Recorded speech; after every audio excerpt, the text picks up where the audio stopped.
transporteurs yi nga xam ne léegi nag grève illimitée la démb ci seen daje ak Yankuba Diémé nee nañu trouvé wuñu accord ci seen diggante tax na grève bi dañ koy continuer opposition bi nag nee nañu pare nañu pour jàppale transporteurs yi ci xeex bi. si opposition il y a kay. waaw d'accord très bien dañ dem jàppale leen. moi je parle d'un constat. oui. moi je parle d'un constat. Ces transporteurs-là c'est pas des Sénégalais. ok.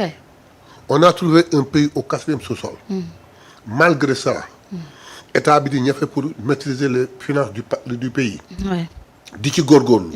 soucier wuñu lu dul ci askan bi te ñoom ci askan bi lañ bokk. wàññil la dëwlin wàññil la ceeb wàññil la ciment. wàññil la lépp wàññil la transport ba wàññil leen carburant. bi ñu wàññee carburant est-ce que ñoom wàññi nañu seen prix. de transport déedéet. ñoom daal bu ñu yokkee prix yi tey ñu def la pression sur le gouvernement pour ñu wàññi pour ñu yokk njëg yi bu ñu wàccee ñoom ñu ni parti jàpp ñoom ils en bénéficient dégg nga askan bi amul ko ànd ak ñoom. ensuite pourquoi choisir les Pâques alors que nos parents chrétiens ñoom ñëpp war a dem c'était pour marquer le coup et pour nous mettre en mal avec ces gens-là. il faut une grève illimitée moi j'exhorte le kii parce que démb dans le défilé de Guédiawaye j'ai vu ay car yoonu jàmm.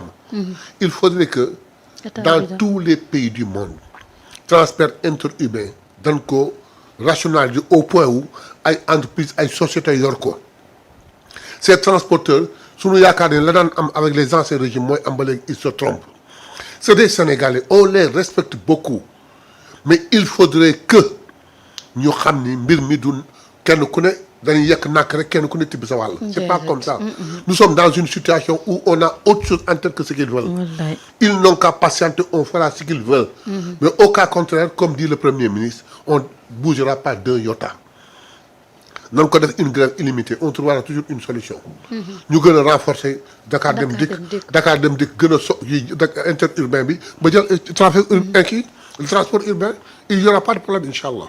mais en tout cas doyen il faudra que ñu gaaw régler cette question là. Ouais, surtout. parce que population mi ngi souffrir.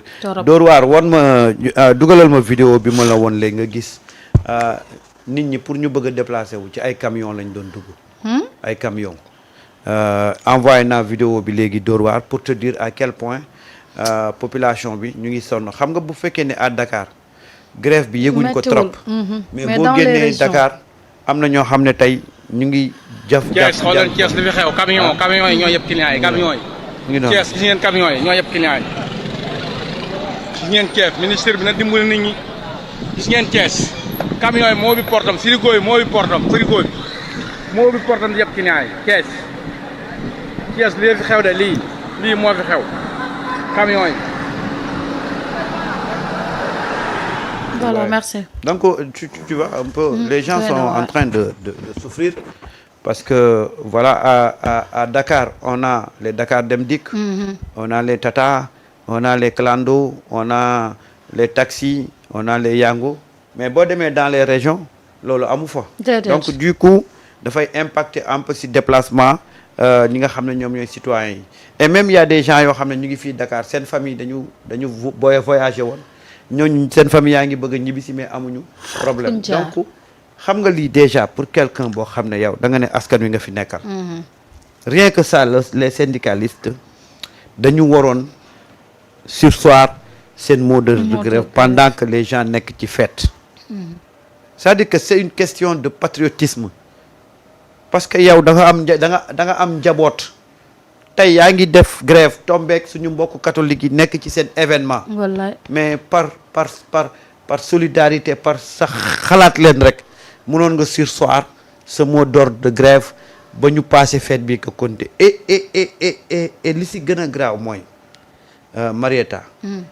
il paraît que sur 10 points.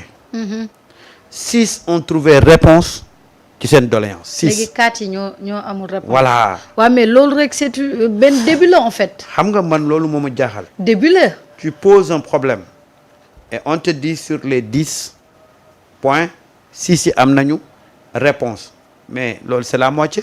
mais ñoom seen problème mooy. état bi amatul beneen pexe indi waaw. le premier bi nee na leen li mën a ne mooy am xam nga relation ñaara ko yàq. waaw laaj nit lu mu mënul. wala nga mën ko bañal ko nit. réew mi mënagu ko mais réglé na 6 points mu des 4 points nañ ko mën a indi. waaye nit laaj lu mu mënul wala war a bañ a defal nit loo mën loolu mooy indi problème bi. état bi li mu mën mi ngi koy def ñun pare woon nañu sax pour dajeeg ñoom man ñun magi Pastef. vendredi mais comme dana gisoon ni dañuy waxtaan premier ministre entamé na waxtaan ñun ni dañuy bàyyi mais tout est fait pour ñu gisee. te bu ñu gisante woon jël ko noonu lay dem wax kat kilifa yi seet li mën a ne. mais c'était pas pour dem rek ñu régler seen problème yépp amul kumbiram lépp sotti. déedéet. Sénégal amu fi kumbiram lépp sotti. léegi nag su fekkee kon na ni l'état va réagir du seetaan askan bi. dina trouver une solution te solution bu ñu trouver ñoom ñoo ci sonn parce que ñoom ñoo toog seen oto yi dawatul donc il faudrait que ñu comprendre un peu la situation. et alléger un peu seen loxo. comme 6 points sont réglés li ci des ñu mënul ko ba beneen yoon. incha allah moo gën di. mais là maa ngi gis Alassane Ndoye mu ne muy président de la fédération affiliée aux travailleurs du Sénégal nee na sur les 10 points de revendication inscrits dans le préavis de grève, aucune satisfaction n'a été obtenue. Nous sommes des Sénégalais, nous avons pitié des Sénégalais, mais sur les 10 points, vous ne pouvez pas avoir un seul point de satisfaction. bëggoon naa xam 10 points yi lan la revendication yi. danaa la ko génne léegi ci li nga xam ne moom mooy ci sama téléphone. Et pour te dire que il faudra ñu bàyyi xel askan wi. wallaay. tey def nañ manifestation def nañu rencontre boo xam ne presque plus de 11 heures de temps mais ñoom bi ñu génnee li ñu wax mooy dañuy maintenir seen mot d'ordre de grève et ce qui est te dama koy wax tout le temps pourquoi l'opposition toog ba heure bi ne dafay dem rallier la cause syndicat yi ba d'ailleurs sax ñoom nee nañu dinañu bokk ci marche nationale bi nga xam ne syndicat yi des transporteurs dañ koy amal waa FDR mooy bu ñoom Khalifa Sall bi waaw no Khalifa jiiteetu ko léegi de Omar Sarr ko jiite léegi ñu ne cette manifestation nationale a pour objectif de protester contre ce qu'ils considèrent comme le non-respect du pacte national de stabilité, un accord tripartite signé entre le gouvernement, les syndicats et le patronat. Les travailleurs entendent également dénoncer la cherté de la vie, l'effondrement du pouvoir d'achat et l'inaction gouvernementale face à ces problèmes. Un préavis de grève générale a par ailleurs été déposé. La cherté de la vie, ils disent. ñoom ñu nekk opposition te nekkoon au pouvoir démb ils ont fait 12 ans 24 ans. waaw. est-ce que une seule fois ils ont fait un effort bi gouvernement bi def en 2 ans. mooy question bi. mais nag le problème c'est ça se comprend hein. Tous les moyens sont bons pour exister. Voilà, ils s'agrippent à la grève des transporteurs pour pouvoir se faire entendre et exister. Nous comprenons. Léegi attendons de voir ce que ça va produire. De toute façon état bi def lu dul li mu mën. loolu de mooy état bi du def lu dul li mu mën. li nga mën rek ngay def. li nga mënul doo ko def. aussi mais parfois il faudra aussi bàyyi xel. C'est des Sénégalais, ils ont des droits, ils ont des droits, mais da ngay matal ses devoirs. ñoom déjà transporteurs yi par rapport à leurs employés les chauffeurs et consorts il y a d'énormes problèmes et les chauffeurs ne se comportent pas comme ils se comportent ñoom avec l'État donc il faudrait que ñuy waxtaan suñu biir déggante nous sommes tous des Sénégalais am nañu seen i droits il faudrait qu'on respecte leurs droits mais dans la limite du possible mais nag doyen lii épreuve la ci état bi ci naka est-ce que jotul tey état bi à travers am na ñu fi nekk ñoo xam ne ay privé lañu yor ay oto ay doomu Sénégal ñi mën a teg parce que am na yenn secteur yoo xam ni il faut que état am ci mainmise lu ci mel ni transport. dans tous les pays du monde le transport est bien organisé. ah oui mais ici kenn du ko bàyyi ci ay c'est individualité ay sociétés de transport mais normalement Sénégal foofu la mën a jëm parce que là chaque fois on a ces problèmes là. avec le transport continuer. voilà. il faudra Samba. Le Sénégal le transport du Sénégal mënul survivre à l'humeur de certains. su ma leen neexee ma paralyser dëkk bi tout de tas il faut que l'État trouve un moyen. mais j'aimerais bien savoir les 10 conditions là qu'ils ont posées. Bon, de toute façon bi ma génnee gum la régularisation administrative des véhicules notamment des cartes grises xam nga bokk na ci mesures yi nga xam ne moom la ñu retenir mais de toute façon dinaa la génneel mesures yi nga xam ne moom la ñu ak tamit samp yi mooy tracasserie yi là je suis totalement et formellement d'accord avec eux c'est vrai wax dëgg yàlla parce que ñoom tamit il faut ñu comprendre ni ki koy jox rek ki koy bañ ñoo ànd waaw dëgg la de parce que ñoom tamit bu fekkee samp yi dafa am oto ñëw gaare bañ beneen oto ñëw gaare bañ su 50 oto gaare ñu bañee taxaw affaire bi dañ waaye boo ñëwee nangu ko ba pare ñëw di ko jooy kenn du ko wax loolu moom d'accord naa ci ak ñoom dëgg mën a di liggéey loolu liggéey jox alkaati yi mais nag si samp bi aussi man côté boobu doyen Samba doyen d'accord naa ak ñoom mais aussi est-ce que ñoom nekk xam nga samp dafa am ñaar tey bu fekkee sa oto nekkul ci règle nekkul en règle waaw nekkul en règle yow xam nga ni buñ la jàppee lenn rek nga mën a def mooy samp pour dem donc yow déjà yow mii bañ samp yi fexeel ba nga nekk en règle pour que yow buñ la laajee sa lépp mu mat doo samp mais su fekkee yow mii dawal sa oto xam nga ni sa dara matul wala lii nii suñ ma ci jàppee samp rek ngay mën a def alors pour loolu il faut merci majorité mu ne premier point arrêt des tracasseries routières oui de la réduction des points de je sais pas 3 la lutte contre la corruption non attendez point par point tracasseries routières s'ils sont vraiment à jour de tous les papiers ba pare amul benn conduite boo xam ne jaarul yoon je ne vois pas pourquoi muy am tracasserie routière s'il l'accepte rek bay joxe rek c'est parce que am na lu manqué donc il faudrait que ñoom tamit ministre de l'intérieur jàppaleen ci loolu mais ñoom tamit seen i kayit mat deuxième bi il dit dafa dem léegi nii mais nañ ci ñëwaat la gestion des gares routières mooy ni ñuy gérer gares routières yi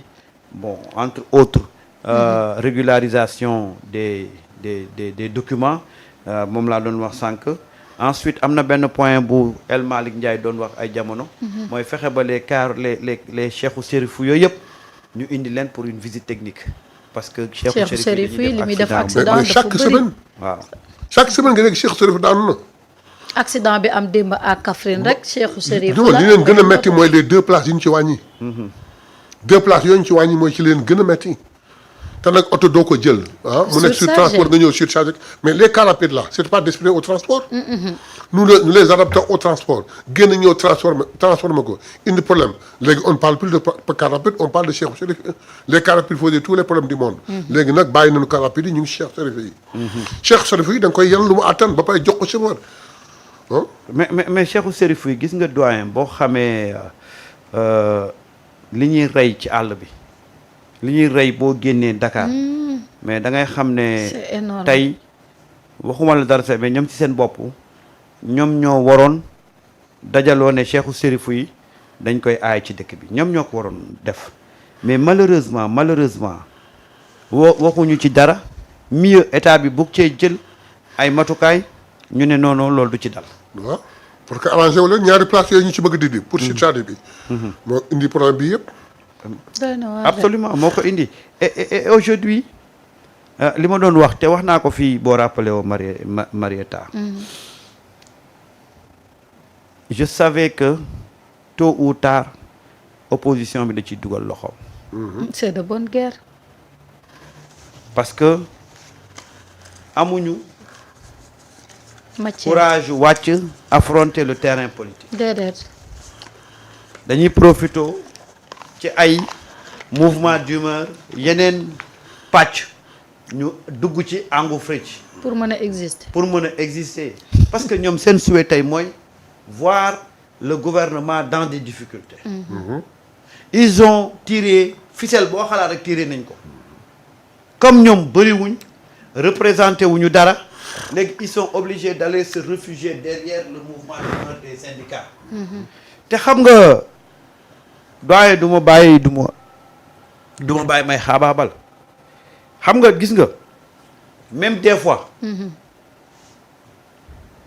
opposition yenn syndicats yi dañuy nekk les bras armés de certains partis politiques yàgg na fi am c'est-à-dire que bu les hommes politiques mënewul le combat dañuy déléguer les syndicats ñu mener le combat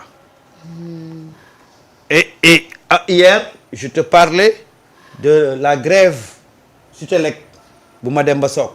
dem si yàlla Mademba Sock. pendant je sais pas 4 jours les gens étaient dans le noir. ça a créé des problèmes ci la ko Abdou Diouf dàqee woon. mooy bi ñu saboté fi Djibli. waaw dem saboté centrale yi. ci la ko Abdou Diouf dàqee woon. loolu moo génne woon. wayu Youssou Ndour bi. et ça a été une grève boo xam ne qui avait secoué les Sénégalais tellement que c'était dur. mais booba il y avait une coalition boo xam ne dañu jógoon pour attaquer Abdou Diouf il fallait terminer avec Abdou Diouf. Ablaye Wade boo xoolee les dernières années de Ablaye Wade mais ça a été une coalition boo xam ne ñoo lëkkaloo dal ci Ablaye Wade nga gis coupures yi ñëw njëg yi di yokku di flambé c'est-à-dire que partout dañ fa ubbi woon ay front et c'est ça qui a précipité. Mais c'est ça le système des syndicats pour un nouveau régime. Il faut toujours attaquer tout au départ. mën a placer wu mun dem. mais ce qu'ils ne comprennent pas mooy li amoon ci régime yi ak li amoon ci régime bi bokkul. ça ne marche pas. li mën a ne ñoom c'est des Sénégalais am ay droits li mën a ne dañ leen koy defal. mais pour le moment askan bi la xel yi gën a nekk. panier de la ménagère wàññi électricité mais ñoom wàññi na leen carburant. dafa tax ñu wàññi seen dépasse. waaw te ba ñu wàññee carburant bi kenn xamul kañ la ñoom ils ont même pas remercié le gouvernement pour ça. ba fii tataay wàññiwuñu pas vrai ça. ba fii tataay wàññiwuñu. te ñoom annoncé yaa ngi fàtte bi ñuy wàññee carburant bi. ñoom ñoo defoon communiqué nii gis nañu affaire bi donc fii ak quelques jours dinañ wàññi. mais loolu tamit faute gouvernement bi la parce que am na loo xam soo ko defee benn structure moo ko day bëggoon am suivi. benn structure moo ko bëggoon def mais il a subi des pressions. mais yow wàññi nga li taxoon ñu yokk paas yi léegi yow loolu da nga ciy def suivi ku wàññiwul paas nga sanctionné ko parce que nag mënoo wàññi carburant bi pour alléger la population ba pare cette même population mi ngi continuer de subir les mêmes problèmes. exactement rapidement doyen dañ doon wax l'arrêt des tracasseries routières réduction des points de contrôle